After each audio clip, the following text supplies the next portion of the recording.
Today, the nation marks the life and legacy of Martin Luther King Jr. Nearly half a century after King's assassination, tense battles are still being fought over a cause he championed, voting rights.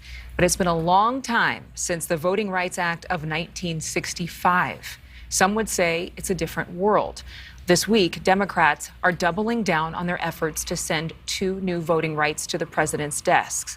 Joe Khalil live outside the Martin Luther King Jr. Memorial in Washington, D.C. with more on the Democrat strategy. Joe.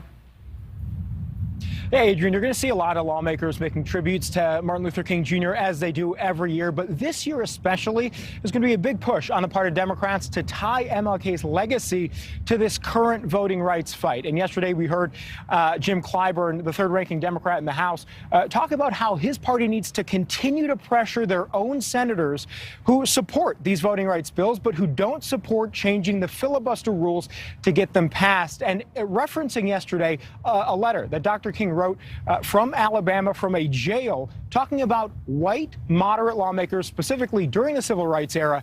Here's what he said. King told us in that letter that we are going to be made to repent, not just for the vitriolic words and deeds of bad people, but for the appalling silence of good people. And here's a tweet from Hillary Clinton making essentially the same point. She says, MLK Jr. said, "I'd hope the white moderate would understand that law and order exist for the purpose of establishing justice, and that when they fail in this purpose, they become the dangerously structured dams that block the flow of social progress." So love it or hate it, we're going to hear a lot of that message coming up, especially heading into tomorrow when Senate Democrats say they are going to put these 2 voting rights bills up for a vote. We know that vote is going to fail. They do not have 10 Republicans on board with it.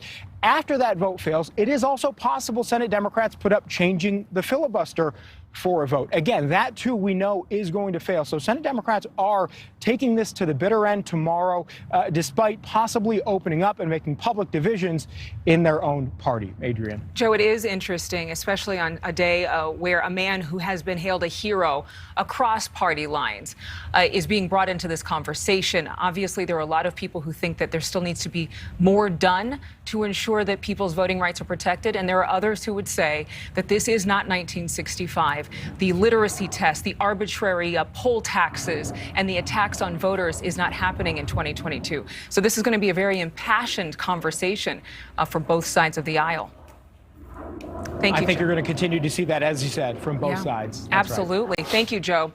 Thank you so much for watching. Make sure to click on the red subscribe button below so you can get more of NewsNation's fact-driven, unbiased coverage.